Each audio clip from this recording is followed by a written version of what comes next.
नमस्कार दोस्तों, जैसा कि आपको पता है हम लोग सप्ताह के 5 दिन सोमवार से शुक्रवार तक जो अति महत्वपूर्ण एग्ज़ाम में पूछे जाने वाले अति महत्वपूर्ण प्रश्न हैं उसका अध्ययन करते हैं दोस्तों।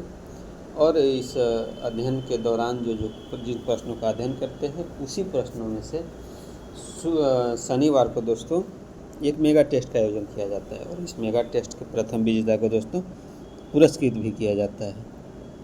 तो दोस्तों ज़्यादा से ज़्यादा संख्या में इस मेगा टेस्ट में जुड़े। आइए देखते हैं आज का पहला प्रश्न को दोस्तों। सेशन को स्टार्ट करते हैं। कुछ वनस्पति जातियाँ कीटाहारी होते हैं, क्यों होते हैं कीटाहारी दोस्तों? आप बताइए कि कुछ जो है कीटाहारी होते हैं, क्यों होते हैं? तो ये कथन पर विचार करें। छायादार और अंधेरे स्थलों पर उगने के कारण उन्हें प्रकाश संश्लेषण का पर्याप्त अवसर नहीं मिलता, इसलिए वे पोषण के लिए कीट पर निर्भर करते हैं। ऐसा तो नहीं है।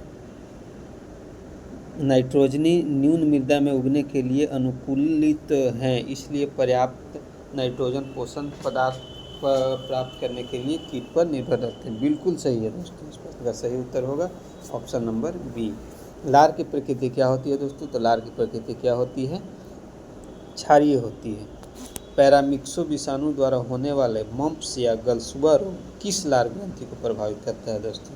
किस लार ग्रंथि को प्रभावित करता है? पैरोटिड को। ऑप्शन नंबर ए पैरोटिड को। आइए देखते हैं अगले प्रश्न को। टाइलिन एंजाइम निम्नलिखित में से किसमें मौजूद रहता है दोस्तों? टाइलिन एंजाइम जो रहता है दोस्तों लार में मौजूद रहता है। मनुष्य के मुख गुहा में कितने जोड़ी लार ग्रंथियाँ होती हैं दोस्तों? कितने जोड़ी लार ग्रंथियाँ होती हैं? 3 जोड़ी। लार में कौन से एंजाइम उपस्थित होते हैं दोस्तों? टाइलिन और लाइसोजाइम। बिल्कुल सही है दोस्तों, टाइलिन और लाइसोजाइम। अगला प्रश्न है दोस्तों। निम्नलिखित कथनों पर विचार कीजिए। इसमें हम लोग विचार बहुत कर रहे हैं। भोजन का पाचन मुख गुहा से शुरू होता है। बिल्कुल सही है। सर्वप्रथम भोजन के कार्बोहाइड्रेट का अवयव पाचन होता है। बिल्कुल सही। इस प्रश्न का सही उत्तर होगा दोस्तों ऑप्शन नंबर सी, ए तथा बी दोनों। आइए देखते हैं अगले प्रश्न को दोस्तों। प्रश्न संख्या 67। निम्नलिखित में से कथन असत्य कथन। असत्य कथन कौन सा है दोस्तों? लार भोजन की अम्लीयता को नष्ट कर उसे उदासीन बनाता है। बिल्कुल सही है। लार में उपस्थित टाइलिन एंजाइम भोजन में उपस्थित मंड को माल्टोज में परिवर्तित करता है। बिल्कुल सही है। भोजन में उपस्थित समस्त मंड को पाचन मुख गुहा में हो जाता है। गलत। मेढक तथा व्हेल मछली में लार ग्रंथियाँ नहीं पाया जाता। बिल्कुल सही। इस प्रश्न का सही उत्तर होगा दोस्तों ऑप्शन नंबर सी। अगला प्रश्न है। दांत के किस हिस्से में रुधिरवाहिनी संयोजी ऊतक तथा तंत्रिका सूत्र भरी होती है दोस्तों? तो इस प्रश्न का सही उत्तर होगा मज्जा गुहा में। आइए देखते हैं अगले प्रश्न को। मनुष्य के मुख गुहा में कितने प्रकार के दांत पाए जाते हैं दोस्तों? मनुष्य के मुख गुहा में दोस्तों 4 प्रकार के दांत पाए जाते हैं। अगला प्रश्न है। मनुष्य के मुख गुहा में किस प्रकार के दांत सबसे कम होते हैं? किस प्रकार के दांत सबसे कम होते हैं दोस्तों? कैनिन। दांत का अधिकांश हिस्सा जो दोस्तों तैयार करता है, कौन तैयार करता है दोस्तों? दंत अस्थि। दंत अस्थि। अगला प्रश्न है दोस्तों। दांत के ऊपरी भाग में स्थित कैल्शियम फॉस्फेट के बने परत को क्या कहते हैं दोस्तों? कैल्शियम फॉस्फेट के बने परत को इनामेल कहते हैं। अगला प्रश्न है दोस्तों। प्रश्न संख्या 73।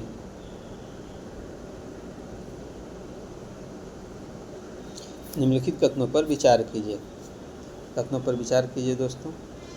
दांतों का ऊपरी परत इनेमेल होता है। बिल्कुल सही है। इनेमेल मानव शरीर का कठोरतम भाग है। बिल्कुल सही है। इनेमेल मुख्य रूप से कैल्शियम लवणों का बना होता है। बिल्कुल सही है। इनेमेल के स्वस्थ विकास हेतु फ्लोरीन आवश्यक है। बिल्कुल सही है। इस प्रश्न का सही उत्तर होगा दोस्तों ऑप्शन नंबर डी, इनमें से सभी। अगला प्रश्न है दोस्तों। जीभ पर उपस्थित किस पेपिला में स्वाद कलिका नहीं पाई जाती है? तो किस पेपिला में दोस्तों? फिलिफॉर्म पेपिला में स्वाद कलिका नहीं पाई जाती है। अगला प्रश्न है दोस्तों। जीभ के अग्रभाग में कौन से स्वाद ग्रहण करने वाले स्वाद कलिका पाए जाते हैं? अग्रभाग में जो है मिठा। अगला प्रश्न है दोस्तों। मनुष्य के मुख गुहा के बाद क्या होता है दोस्तों? मनुष्य के मुख गुहा के बाद क्या होता है दोस्तों? ग्रसनी होती है। कभी कभी भोजन जल्दी जल्दी खाने से या खाते समय बात करने से दोस्तों खांसी उठ जाती है, तो हिचकी आने लगती है। इसका कारण क्या है दोस्तों? कोई आपको याद कर रहा है इसीलिए। लेकिन साइंस में इसका कारण क्या है? विज्ञान क्या कहता है दोस्तों? भोजन श्वास नली में फंस जाती है, इसीलिए हिचकी आती है, न कि आपको कोई याद कर रहा होता है। अगला प्रश्न दोस्तों, प्रश्न संख्या 78। जठर ग्रंथि पाई जाती है। जठर ग्रंथि कहाँ पाया जाता है दोस्तों? जठर ग्रंथि पाया जाता है दोस्तों अमाशय में। जठर ग्रंथि पाया जाता है कहाँ? अमाशय में। अगला प्रश्न है, अमाशय क्या है दोस्तों? अमाशय है प्रोटीन पाचन का प्रमुख स्थान। अगला प्रश्न है दोस्तों, पेप्सिन एंजाइम मौजूद रहता है। पेप्सिन एंजाइम कहाँ मौजूद रहता है दोस्तों? जठर रस में। अगला प्रश्न है दोस्तों, अमाशय के जठर ग्रंथि से स्रावित होने वाला जठर रस में क्या पाया जाता है दोस्तों? Hydrochloric acid, pepsin enzyme, mucus, इनमें से सभी। तो इनमें से सभी दोस्तों। अमाशय की दीवार तथा जठर ग्रंथि हाइड्रोक्लोरिक अम्ल से अप्रभावित रहती है। काहे भाई? तो म्यूकस अमाशय के दीवार को सुरक्षित करता है। म्यूकस एक झिल्ली होता है दोस्तों जो अमाशय की दीवार को सुरक्षित रखता है। अगला प्रश्न है, प्रश्न संख्या 83। पेप्सिन बदल देता है। पेप्सिन क्या करता है? बदल देता है। किसको बदल देता है भाई?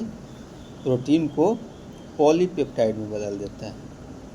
अगला प्रश्न है, लार किसके पाचन में सहायक होता है?